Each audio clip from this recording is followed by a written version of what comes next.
दोस्तों आज की वीडियो प्योरली एंड कम्प्लीटली आपके एग्जाम से रिलेटेड है, तो एक भी पॉइंट को बिना स्किप करे और बिना भगाए इस वीडियो को आखिरी तक देखना, क्योंकि वीडियो में बताया हुआ एक एक पॉइंट, खास करके आखिरी पॉइंट आपके लिए सबसे ज्यादा जरूरी है। और मैं एक चीज की गारंटी लेता हूँ, अगर आप इस वीडियो को फॉलो करते हैं तो आपको 100% फायदा जरूर होगा। आई नो कि आपके एग्जाम बहुत करीब है और इस समय बस आप कैसे भी चाहते हैं कि आपका सिलेबस पूरा हो जाए, साथ ही आप जो भी याद करें वो एग्जाम तक आपके ध्यान में रहे। लेकिन क्या ऐसा होता है? मोस्टली टाइम हम भूल ही जाते हैं। तो आज की वीडियो में हम बताने वाले हैं कि कैसे आप अपनी लर्निंग स्पीड को बढ़ा सकते हैं। आज हम आपके साथ में एक 3 स्टेप्स लर्निंग स्ट्रेटजी को शेयर करने वाले हैं, जो कि आपके लेंथी स्टडी मटेरियल को कंसाइज करने में और क्विकली एब्जॉर्ब करने में हेल्प करेगा। तो वीडियो के तीनों मेथड्स को ठीक तरह से समझना, ताकि उसको साथ में प्रयोग करके आप उसका फायदा उठा सकें, ठीक तरह से खुद पर अप्लाई कर पाएं। तो आइए जानते हैं और वीडियो की शुरुआत करें कमेंट बॉक्स में जय हिंद लिखकर। तो सबसे कॉमन प्रॉब्लम जो हर स्टूडेंट एग्जाम के टाइम में झेलता है वो है इंफॉर्मेशन को रिकॉल ना कर पाना। अक्सर एग्जाम से पहले जब आप उसे रिवाइज करते हो तो ऐसा लगता है जैसे आपको कुछ भी याद नहीं है। जिन टॉपिक्स को लेकर एक समय आप कॉन्फिडेंट थे, वही चीजें आप एग्जाम में भूल जाते हैं, याद नहीं रहता।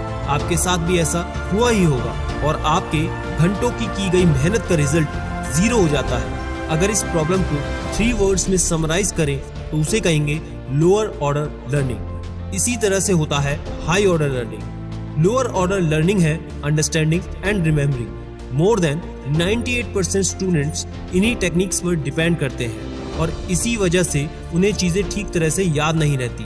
जैसे कि common and well known technique है फाइवन टेक्निक, जो कहती है अगर आप किसी चीज को सिंपल तरीके से एक्सप्लेन कर सकते हैं तो इसका मतलब हुआ कि आप उसे अंडरस्टैंड कर रहे हो। और इस मेथड को प्रैक्टिस करने से आपकी लर्निंग स्पीड बेहतरीन होती है। लेकिन ये अपने आप में काफी नहीं है।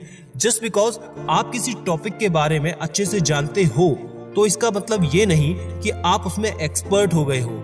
आप उसमें एक्सपर्ट तभी बनोगे जब आप उस इंफॉर्मेशन को अपने दिमाग में ऑर्गेनाइज कर पाओगे, स्ट्रक्चर कर पाओगे।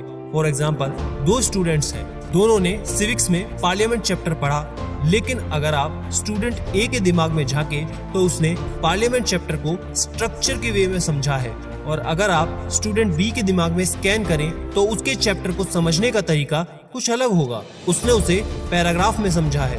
अगर आप पहले केस में देखें तो इंफॉर्मेशन एक फ्लो, एक डायरेक्शन में ऑर्गेनाइज्ड है, जिससे कनेक्शन बनाना और इंफॉर्मेशन को इनटेक करना आसान हो जाता है और एक सिंगल स्ट्रक्चर में पूरी पिक्चर समझ आ जाती है। वहीं सेकंड केस में इंफॉर्मेशन को line wise line, page bye page याद किया गया है, जिससे कि इंफॉर्मेशन ओवरलोड हुआ है, कुछ समझ ही नहीं आया। ऐसे बहुत सारे और भी एग्जाम्पल हैं जिसमें इंफॉर्मेशन को इसी तरह से ऑर्गेनाइज किया जा सकता है और एक स्ट्रक्चर में उसे याद रखा जा सकता है। This is how you engage a high order learning. यहाँ चीजों को आप इंडिविजुअली या फिर आइसोलेशन में याद नहीं कर रहे, आप उनके बीच में एक कनेक्शन को समझ रहे हो। इट्स लाइक कैसे एक मशीन के डिफरेंट पार्ट्स एक साथ काम करते हैं टू रन स्मूथली। इसलिए आप लाइन वाइज लाइन याद मत करें। अगर आपको किसी टॉपिक में कंफ्यूजन है तो आप उसे इस तरह से स्ट्रक्चर में याद करें, उसे समझें, क्योंकि जब आप इंडिविजुअल पार्ट्स को रिकॉल करते हैं तो इससे आपके लिए आसान हो जाता है समझना। दूसरा मेथड है ग्रुपिंग। इसे भी एक एग्जाम्पल के थ्रू समझते हैं। सपोज करें आप डिफरेंट टाइप ऑफ इरोजन्स के बारे में याद कर रहे हो, तो आमतौर पर स्टूडेंट्स इसे कैसे याद करेंगे? गुली इरोजन की डेफिनेशन को याद करेंगे, फिर कैसे, क्यों, एग्जाम्पल, फिर डेफिनेशन, क्यों, हाउ, एग्जाम्पल, फिर डिफॉरेस्टेशन के लिए बुक में पैराग्राफ लिखा होगा उसे याद करेंगे। तो ये सब लोअर ऑर्डर लर्निंग है। हाई ऑर्डर लर्निंग के लिए यहाँ आप इन आइटम्स को अलग अलग याद करने की जगह सिमिलर कैटेगरीज में ग्रुप कर सकते हो। जैसे अगर आप इस लिस्ट को ठीक तरह से समझते हैं तो आप आसानी से इसे फिगर आउट कर सकते हैं कि इनमें से 3 नाम वाटर इरोजन के टाइप्स हैं, 3 नाम लैंड इरोजन के टाइप्स हैं और बाकी 2 विंड इरोजन के टाइप्स हैं। तो इस तरह से ग्रुप बनाने से आपको इन टर्म्स की सिमिलरिटीज एंड डिफरेंसेस के बारे में पता चलेगा। डोंट यू थिंक कि ये सब चीजें कितनी सिंप्लीफाई हो गई?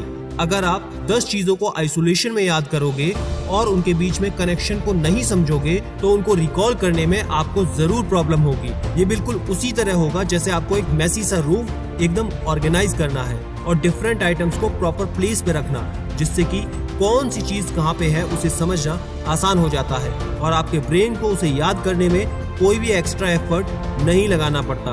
तो जब भी आप बड़े बड़े आंसर्स को याद कर रहे हैं तो try to find some similarities and group individual items together. इससे आप टेक्स्ट को रटोगे नहीं, इसे बिगर लेंस से आप देख पाओगे कि कैसे चीज इंटरकनेक्टेड है और ये कनेक्शन ही अल्टीमेटली आपकी लर्निंग और रिकनेक्शन के लिए हेल्पफुल होगा। The third important learning technique is linking and association. ये बेसिकली एक फॉर्मूला है जिससे आप कॉम्प्लेक्स इंफॉर्मेशन को सिंपली तरीके से ऑर्गेनाइज कर सकते हो to learn and recall easily. आइए एक एग्जांपल से देखते हैं। आप किसी को अपने सामने बोले कि वो कुछ ऐसे नामों को बोले, फिर आपको उन्हीं नामों को उसी ऑर्डर में रिकॉल करना है और फिर देखना है कि आपने कितना सही कैप्चर किया है। हो सकता है अभी आप इसे कर लें, लेकिन कुछ वीक्स बाद आप उसे भूल जाएंगे, आपको कुछ भी याद नहीं रहेगा। बिल्कुल यही चीज आपकी टेक्स्ट बुक के साथ भी होता है। आप जब भी पढ़ते हैं तो उस समय तो याद हो जाता है, लेकिन जब आप कुछ समय के बाद उस चैप्टर को रिकॉल करते हैं आपको कुछ भी याद नहीं रहता। So you need to figure out the way जिससे आप इस लिस्ट को या जो आपने पढ़ा है उसे बिल्कुल एफर्टलेसली याद रख सकें। The key here is to make the associations या प्रोवाइड सम क्लूज जिससे ब्रेन के लिए इंफॉर्मेशन को रिकॉल करना आसान हो जाए और आपको एक एक वर्ड के लिए स्ट्रगल ना करना पड़े। यही तरीका है जिसके द्वारा आप किसी भी चीज को लॉन्ग टर्म के लिए याद रख सकते हैं। हो सकता है आपकी टेक्स्ट बुक में ऐसे बने बनाए क्लूज ना हो, तो ऐसे में आपको खुद की इमेजिनेशन और क्रिएटिविटी का खुद इस्तेमाल करना होगा क्लूज और एसोसिएशन बनाने के लिए, जिससे कि ब्रेन के लिए चीजें बहुत सिंपल हो जाएगी और आप लंबे लंबे आंसर्स को एक ऑर्गेनाइज तरीके से याद रख पाओगे। तो ऐसे में आप एक स्टोरी बना सकते हो या एब्रिविएशंस का यूज कर सकते हो, जैसे कि बॉड मास एक एब्रिविएशन है, या आप एक फ्रेज यूज कर सकते हो जैसे कि I play music and tap dance, जिसमें सारे के सारे इनिशियल्स हो। आप विजुअल क्लूज का भी इस्तेमाल कर सकते हो। ये काफी वेल नोन मेमोरी टेक्निक है। तो ये है सो मेनी वेज जिनसे आप इंफॉर्मेशन को ऑर्गेनाइज कर सकते हैं और अपनी लर्निंग प्रोसेस को स्मूथ कर सकते हो।